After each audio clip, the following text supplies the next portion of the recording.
Assalamualaikum warahmatullahi wabarakatuh. Innal hamdalillahi nahmaduhu wa nasta'inuhu wa nastaghfiruh wa na'udzu billahi min shururi anfusina wa min sayyiati a'malina. May yahdihillahu fala mudilla lahu wa may yudlil fala hadiya lahu. Asyhadu an la ilaha illallah wahdahu la syarika lah wa asyhadu anna Muhammadan 'abduhu wa rasuluh. Amma ba'd.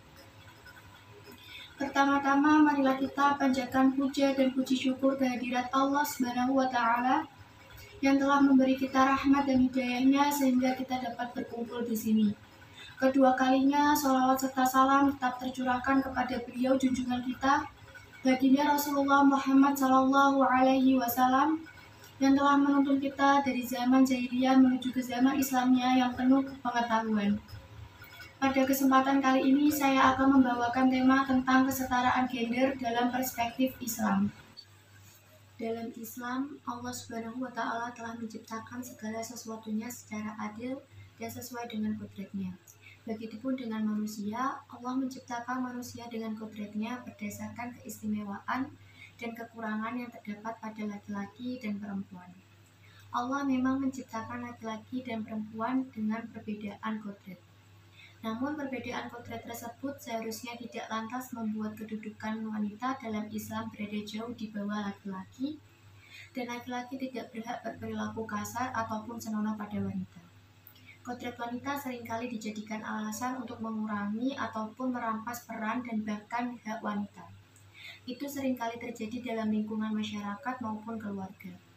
Laki-laki seringkali dianggap sebagai yang paling dominan dan berhak untuk berkuasa atas segala hal, karena mereka memiliki kekuatan yang lebih dari wanita, dan perbedaan kodrat tersebut seringkali membuat peran dan hak wanita jadi terbatasi, dan pada akhirnya mayoritas manusia berpikiran bahwa wanita hanya bisa mengambil andil urusan rumah tangga dan harus tunduk di bawah perintah laki-laki. Kodrat wanita dalam Islam memang memiliki fisik yang tidak sekuat laki-laki. Namun hal tersebut tidak berarti bahwa wanita tidak dapat melakukan hal lain selain kegiatan rumah tangga. Dalam Islam, wanita memiliki hak dan kedudukan yang sama dengan laki-laki walaupun tidak dalam segala hal. Maka dari itu, kesetaraan gender atau emansipasi wanita dalam Islam diperbolehkan, dengan syarat tidak melanggar kodrat mereka sebagai wanita dan tidak membuat mereka melupakan kewajiban sebagai seorang wanita. Dalam sumber syariat Islam seperti Al-Quran dan hadis pun Allah telah menjelaskan bahwa dalam Islam bukanlah agama yang diskriminasi terhadap wanita. Justru wanita dalam pandangan Islam memiliki kemuliaan dan keistimewaan lebih dibanding kaum laki-laki. Dan dalam hadapan Allah Subhanahu wa Ta'ala, baik laki-laki maupun perempuan memiliki derajat yang sama. Allah tidak membedakan derajat keduanya berdasarkan gender atau jenis kelamin yang ada pada diri mereka. Kesetaraan gender menurut pandangan Islam adalah sebagai berikut. Kata gender berasal dari bahasa Inggris yang artinya jenis kelamin.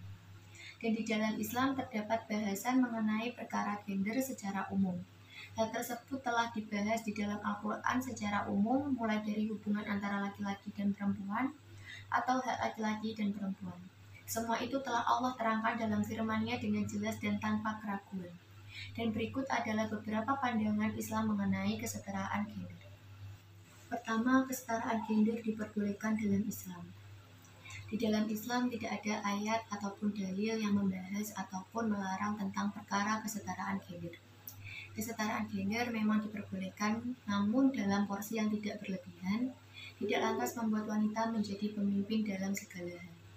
Laki-laki tetaplah menjadi pemimpin dan pelindung bagi perempuan di dalam kehidupan ini. Kedua, laki-laki berkewajiban sebagai pemimpin atau kepala keluarga.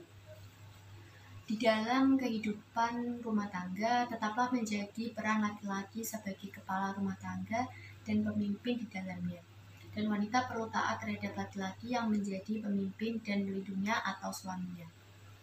Sebagaimana yang terdapat dalam firman Allah Subhanahu wa Ta'ala dalam Quran surat An-Nisa ayat 34, Allah berfirman, laki-laki atau suami itu pelindung bagi perempuan atau istri karena Allah telah melebihkan sebagian mereka atau laki-laki atas sebagian yang lain atau perempuan, dan karena mereka atau laki-laki itu telah memberikan nafkah dari hartanya, maka perempuan-perempuan yang saleh adalah mereka yang taat kepada Allah dan menjaga diri ketika suaminya tidak ada, karena Allah telah menjaga mereka.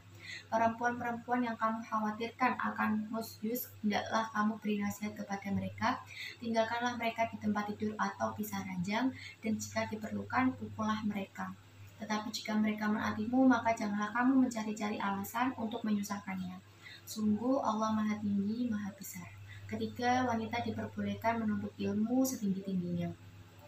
Sebelum adanya kesetaraan gender, wanita tidak diperbolehkan untuk menuntut ilmu, dengan dalih bahwa wanita pada akhirnya hanya akan mengerjakan tugas rumah tangga.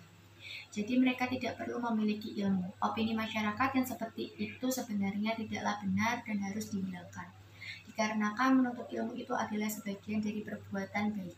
Dan wanita pun juga membutuhkan ilmu untuk berkembang dalam kehidupan mereka dan untuk diajarkan kepada anak-anak mereka.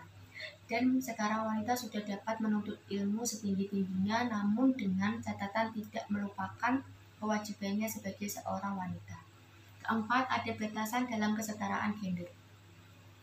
Wanita boleh saja sejajar dengan pria dalam banyak bidang, namun wanita tetaplah tidak boleh berada di saf yang sama ketika ibadah sholat. Dan imam tetaplah peran pria. Kesetaraan gender memang diperbolehkan dalam Islam, namun ada batasan-batasannya sesuai dengan kodrat laki-laki dan wanita. Kelima, Allah memandang kedudukan laki-laki dan wanita sama. Allah memandang kedudukan wanita sama dengan pria baik dalam hak maupun kewajibannya sebagai seorang muslim, seperti firman Allah Subhanahu wa taala dalam Quran surat An-Nahl ayat 97. Allah Subhanahu wa taala berfirman, "Barang siapa mengerjakan kebajikan baik laki-laki maupun perempuan dalam keadaan beriman, maka pasti akan kami berikan kepadanya kehidupan yang baik dan akan kami beri balasan dengan pahala yang lebih baik dari apa yang telah mereka kerjakan." 6. Wanita berhak mendapatkan warisan. Dalam perkara warisan, wanita juga berhak mendapatkan warisan, namun bagiannya hanya separuh dari bagian laki-laki. Hal tersebut dikarenakan wanita berhak mendapatkan mahar dan nafkah, serta wanita tidak dapat berpartisipasi dalam pertahanan masyarakat, sebab itulah bagian warisan wanita hanya separuh dari bagian laki-laki. Ketujuh, wanita berhak terbebas dari perbudakan. Manusia pada hakikatnya dilahirkan dalam keadaan bebas atau merdeka. Jadi sudah menjadi hak wanita untuk mendapatkan kebebasan mereka dari perbudakan. Dalam Islam pun melarang umatnya untuk menjadikan wanita sebagai budak. Kedelapan, kedudukan wanita lebih mulia dan istimewa. Di dalam Islam, kedudukan wanita lebih mulia dibandingkan kaum pria.